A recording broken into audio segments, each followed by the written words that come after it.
नमस्कार मित्रांनो, माझं नाव निखिल हिरुळकर आणि 11वी-12वीचं केमिस्ट्री जेई मेन्स, नीट, केव्हीपीवाय या सगळ्यांसाठी अत्यंत उपयुक्त, फ्री ऑफ कॉस्ट आणि सगळ्यात महत्त्वाचं म्हणजे आपल्या स्वतःच्या मातृभाषेमधून मराठीमधून हे सगळे लेक्चर्स मी तुमच्यासाठी घेऊन आलेलो आहे. या व्हिडिओमध्ये आपण मोल कॉन्सेप्ट या चॅप्टरचे अगदी काही बेसिक डिटेल्स घेणार आहोत. मोल कॉन्सेप्ट शब्द ऐकल्यावर असं वाटतं की एकच कॉन्सेप्ट असेल, but in fact it's a combination of multiple concept. त्यातले फक्त महत्त्वाचे 2 आणि सगळ्यात बेसिक कॉन्सेप्ट आपण बघणार आहोत. ते म्हणजे मोल आणि मोलर मास. मोल आणि मोलर मास या 2 कॉन्सेप्टची आपण या व्हिडिओमधून माहिती घेऊयात. पण तत्पूर्वी या व्हिडिओला तुम्ही व्हिडिओ पॉज करा, चॅनलला सबस्क्राईब करा, then let start it quickly. तर मोल म्हणजे काय ते आपण बघूच यात. पण मला नाही वाटत की इथे असं कोणी असेल की ज्याला 1 डझन म्हणजे काय हे माहित नाही.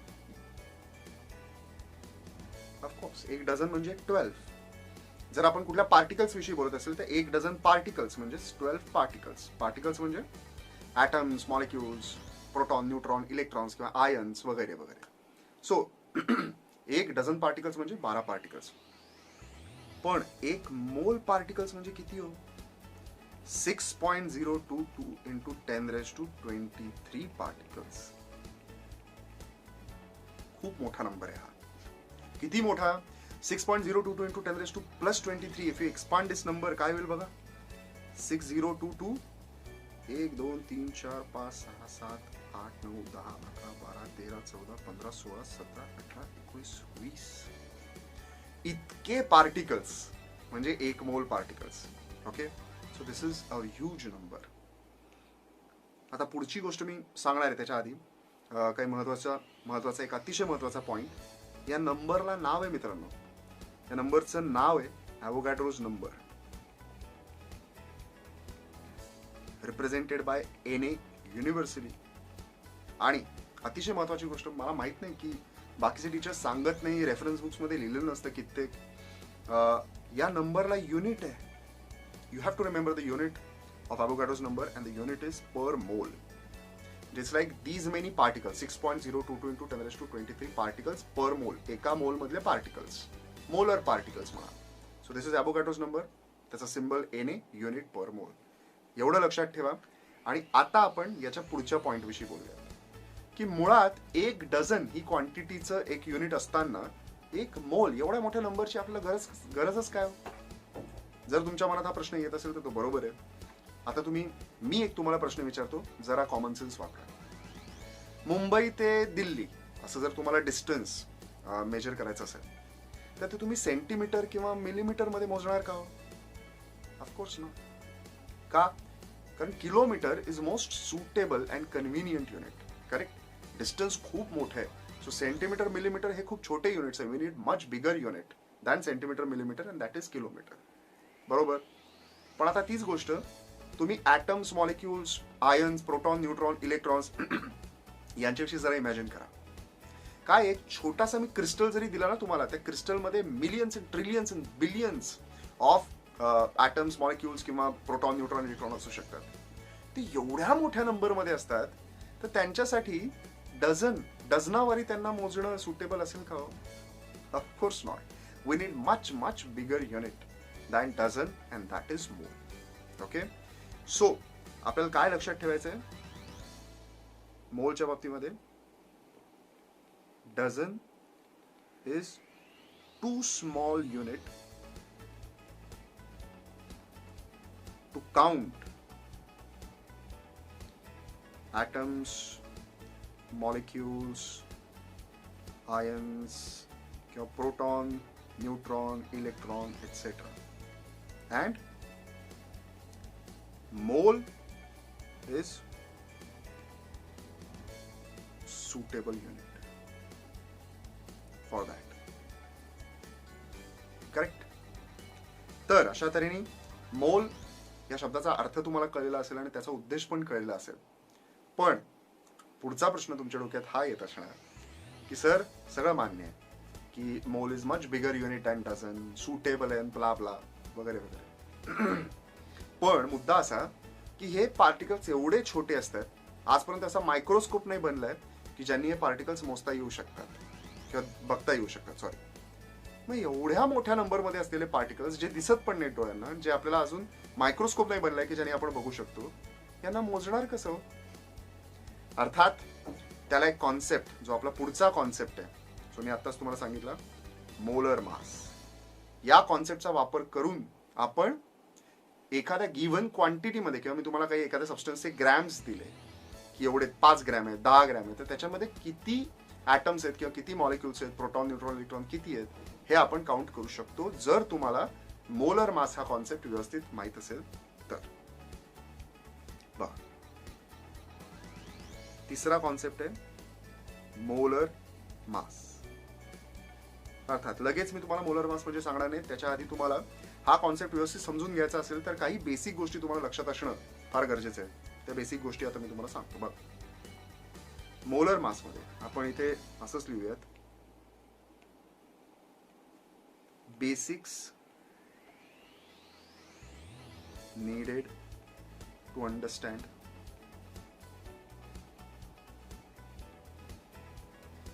concept of molar mass. Okay, basics needed to understand concept of molar mass. सगळ्यात पहिला,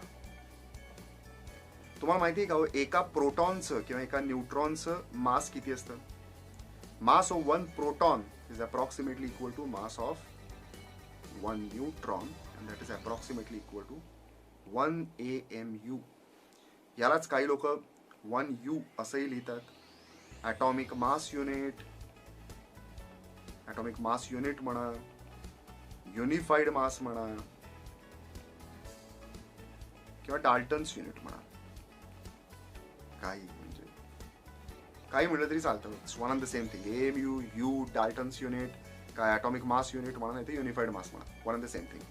सो मुद्दा काय की एक प्रोटॉन किंवा एक न्यूट्रॉन यांचं मास हे अप्रॉक्सिमेटली किती असतं? 1 AMU. ओके, अर्थात AMU ॲटॉमिक मास युनिट, मास म्हटल्यावर आपल्या डोक्यात ग्रॅम्स येतात किंवा किलोग्रॅम्स येतात, पण अर्थात इथे उलट आहे बघा. Gram, kilogram will be too large units to measure mass of such a small particle. Proton, neutron किती छोटे असतात, करेक्ट? सो त्यांचं मास मेजर करण्यासाठी ऑफकोर्स ग्रॅम, किलोग्रॅम हे सुटेबल युनिट नसणार. So we need much smaller unit here, and that is AMU. पण AMUचं gram मध्ये काही तर कन्व्हर्जन असेल. आता बघा, मी इथे एक अतिशय महत्वाची गोष्ट लिहितोय. Most important relation in mole concept. बघा, मी अत्यंत जबाबदारीने लिहितोय most important relation in mole concept, because with this relation the concept of mole starts. किंवा मोलर मास हा जो कॉन्सेप्ट आहे तो या रिलेशन पासून सुरू होतो. बघा कसा, 1 AMU म्हणजे किती ग्रॅम्स, अर्थात खूप कमी ग्रॅम्स असणार आहे. तो कमी म्हणजे किती? 1.6 इंटू 10⁻²4 ग्रॅम्स. मायनस आहे हा जर नंबर आपल्याला एक्सपांड करायचा असेल तर कसा लिहू आपण? 0 पॉईंट नंतर पुढे 23 झिरोज. 1 2 3 4 5 6 7 8 9 10 11 12 13 14 15 16 17 18 19 20 21 22 23 16 एवढेच ग्रॅम्स म्हणजे 1 AMU. ऑफकोर्स प्रोटॉन, न्यूट्रॉन छोटे असतात, बरोबर. सो मुद्दा काय की एवढे ग्रॅम्स म्हणजे 1 AMU.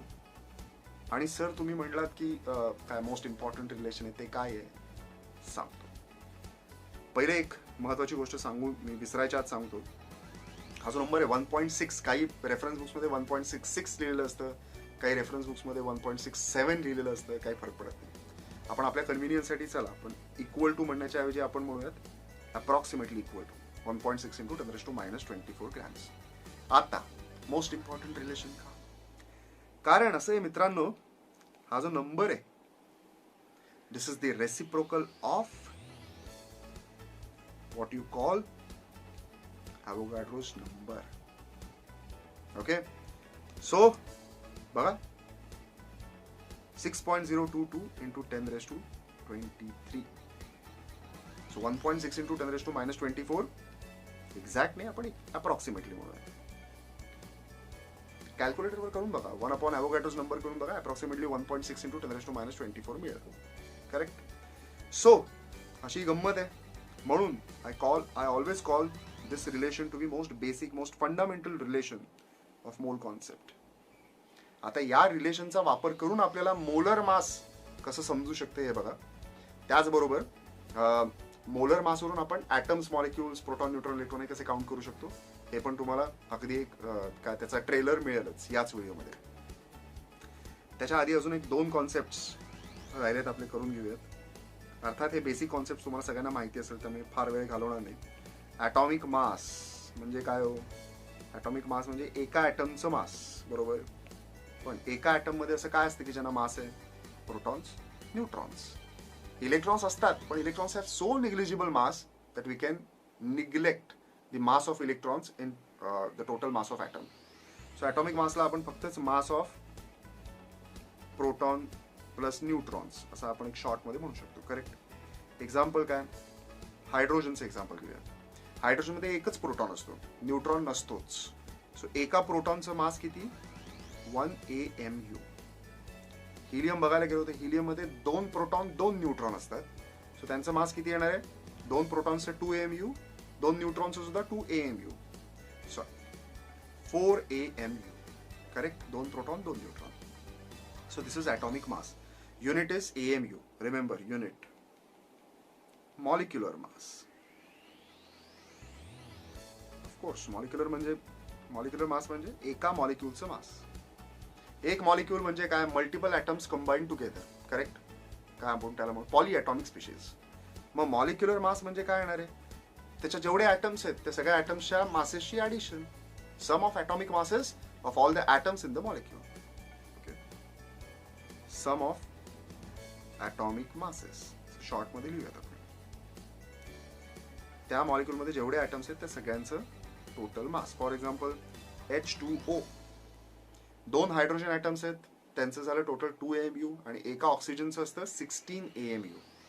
16 + 2 obviously 18 AMU. आणि अर्थात युनिटमध्ये काहीच फरक पडणार नाही हो. का? कारण की आपण ॲटॉमिक मासेसची ॲडिशन घेतोय ना, त्यामुळे unit remains the same for even molecular mass. The unit is AMU. तर अशा तऱ्हेने आता तुम्ही मेंटली रेडी आहात मोलर मास हा कॉन्सेप्ट शिकण्यासाठी. Let's quickly jump to what is molar mass. बघा, definition of molar mass.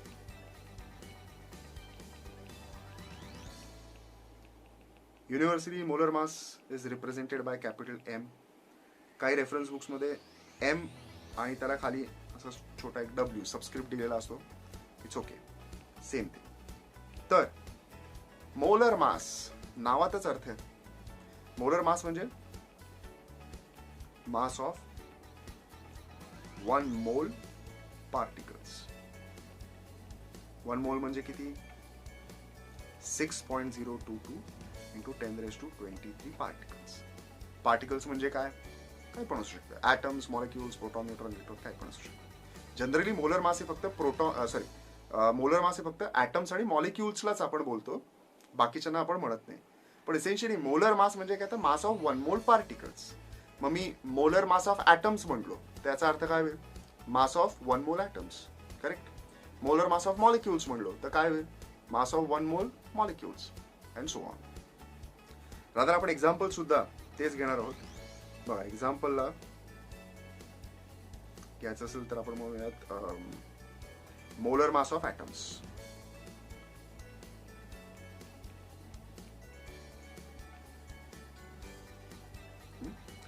Molar mass of atoms म्हणजे of course mass of 1 mole atoms. Okay.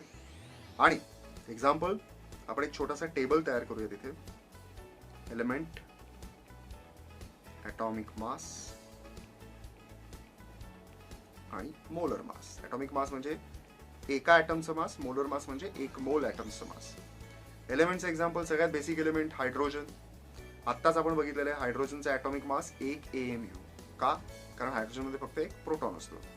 पण त्याचबरोबर आपण केमिस्ट्रीमधलं सगळ्यात महत्त्वाचं रिलेशन, 1 AMU म्हणजे किती ग्रॅम्स?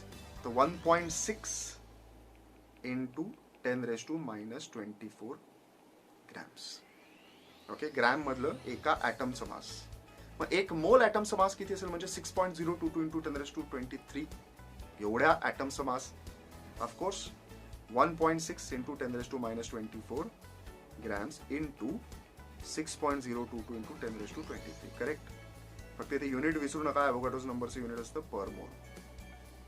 आता मला सांगा, हे कॅल्क्युलेशन करण्यासाठी तुम्हाला कॅल्क्युलेटरची गरज पडणार आहे का? Of course not.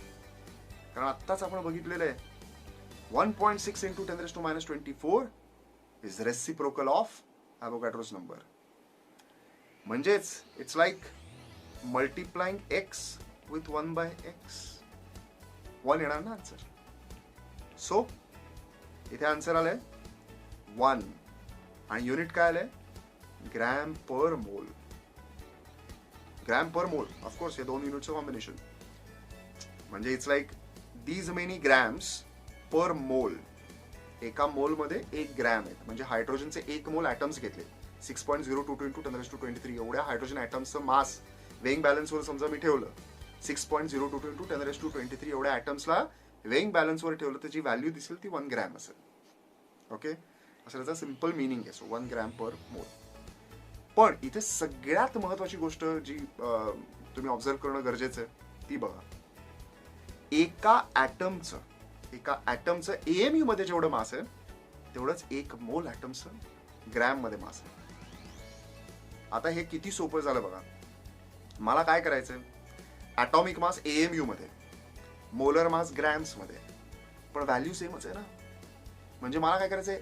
ॲटॉमिक मास मधला एएमयू उडवायचा आहे, त्याच्या जागी ग्रॅम पर मोल घालायचं, झालं molar mass. It's very simple. उदाहरणादाखल दुसरं घेऊयात आपण, हिलियम. हिलियम मध्ये काय म्हणलो होतो आपण? 4 AMU. 4 AMU म्हणजे काय? तर 4 into 1.6 into 10⁻⁻24 gram. Correct.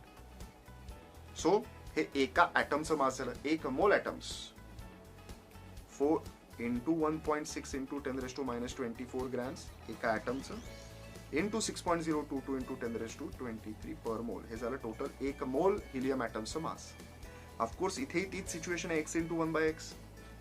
So यांचा आन्सर तर 1च येणार आहे इंटू 4 म्हणजेच अल्टिमेटली 4 ग्रॅम पर मोल. Here also you observe the same thing. एका ॲटमचं एएमयू मध्ये जेवढं मास आहे तेवढंच 1 मोल ॲटमचं ग्रॅम मधलं मास आहे. ओके, सो यालाच आपण अगदी शॉर्ट मध्ये असं लिहू शकतो बघा. मोलर मास ऑफ ॲटम्स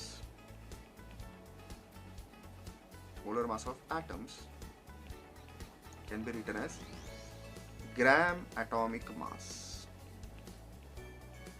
बरोबर आहे का? कारण मला काय करायचंय, तर जो ॲटॉमिक मास मधला एएमयू आहे तो उडवायचा आहे, त्याच्या जागी ग्रॅम पर मोल घालायचं. I get molar mass. It's very simple. Atomic mass generally आपल्याला माहिती असतात. मोलर मासला फक्त एएमयू उडवून त्याच्या जागी ग्रॅम घालायचं. म्हणूनच gram atomic mass is molar mass of atoms. So this is a simple thing with which you can simply calculate molar masses of any atom. Okay? फार काही मेहनत घ्यायची गरज नाही. एएमयू उडवायचा, ग्रॅम टाकायचा, झालं. Same thing you will observe with molar mass of molecules. काय असणार आहे मोलर मास ऑफ मॉलिक्युल्स? म्हणजे मास ऑफ 1 मोल मॉलिक्युल्स.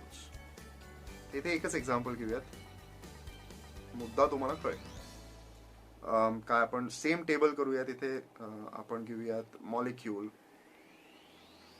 त्याचं मॉलिक्युलर मास, एका मॉलिक्युलचं मास म्हणजे सम ऑफ ॲटॉमिक मासेस, आणि मोलर मास म्हणजेच 1 मोल मॉलिक्युलचं मास.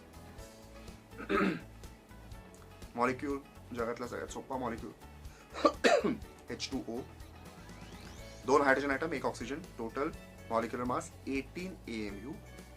आणि 18 AMU म्हणजेच किती ग्रॅम्स? तर 18 इंटू 1.6 इंटू 10⁻⁻24 ग्रॅम्स. आणि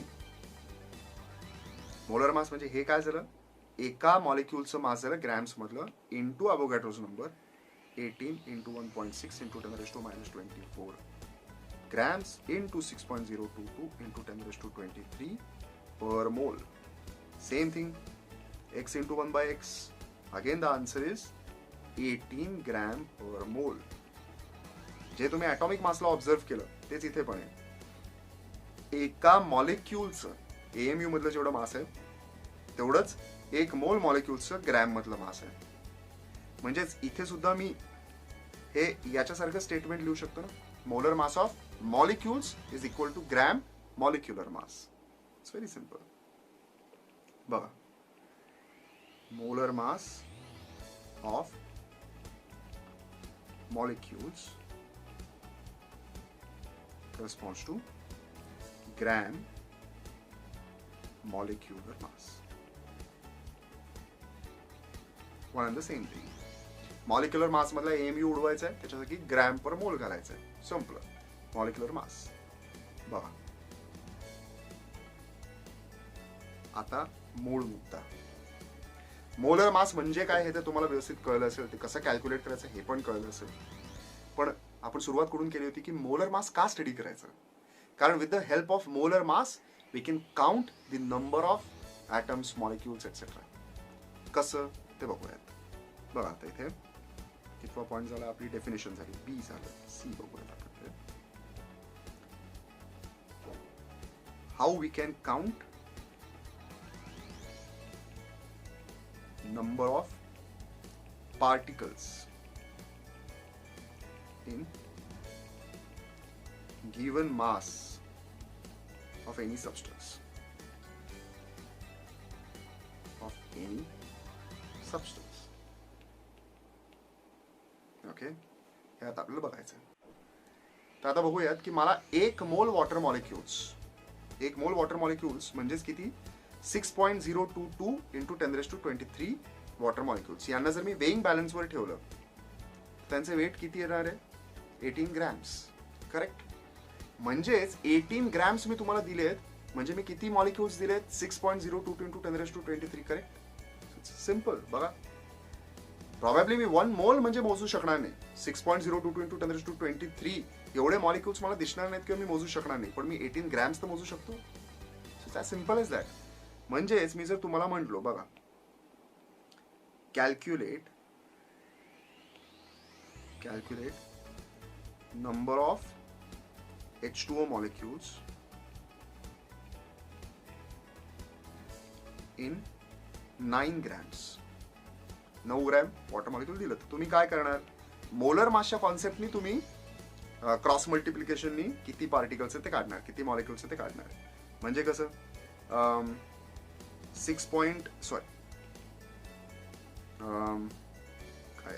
18 grams corresponds to 6.022 into 10⁻23 molecules. Correct? 18 gram H2O corresponds to these many particles, 1 mole particles. Therefore, 9 gram corresponds to how much? 18 gram ला अर्धे केले म्हणजेच नंबर ऑफ मॉलिक्युल्स ला पण अर्धच करावं लागणार. So obviously, this answer that we get is 3.011 into 10⁻23 molecules.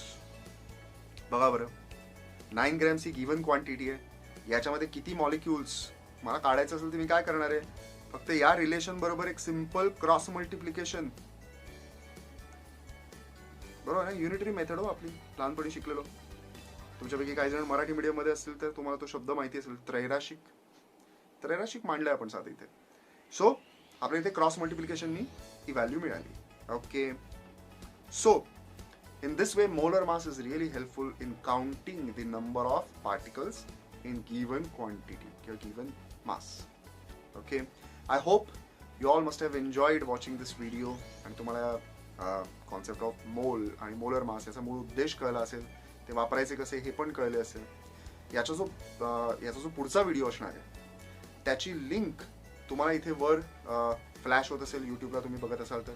त्याचबरोबर हा व्हिडिओ संपताना याच्या एंड स्क्रीनला सुद्धा याच्या पुढच्या व्हिडिओची लिंक असणार आहे, ज्या व्हिडिओमध्ये मी तुम्हाला मोल कॉन्सेप्ट मधले 3 सगळ्यात बेसिक फॉर्म्युले कोणते आहेत हे सांगणार आहे. आणि जे 3 फॉर्म्युले आहेत, फिजिकल केमिस्ट्रीज काय, इव्हन ऑर्गॅनिक इनऑर्गॅनिक मध्ये सुद्धा असे काही क्वेश्चन असतात की कुठे ना कुठेतरी या फॉर्म्युलांवर बेस्ड तुम्हाला क्वेश्चन सापडतील. सो एक्स्ट्रीमली इम्पॉर्टंट व्हिडिओ जो तुम्हाला पुढचा व्हिडिओ असणार आहे. सो आय होप तुम्हाला हा व्हिडिओ आवडला असेल पुढचा व्हिडिओ नक्की बघा. आणि त्याचबरोबर तुम्हाला जर हे जे मी इतकं छान लिहिलेलं आहे रंगीबिरंगी चांगल्या अक्षरात, या जर हँड रिटन PDF तुम्हाला पाहिजे असतील तर या व्हिडिओच्या डिस्क्रिप्शन बॉक्समध्ये एक लिंक आहे. Just follow the link and you will get the handwritten notes याच व्हिडिओमधल्या, याच मी लिहिलेल्या. ओके, सो हा व्हिडिओ आवडला असेल आणि एन्जॉय केला असेल तर please like, share, comment, subscribe and please don't forget to press bell icon in order to get all the future updates.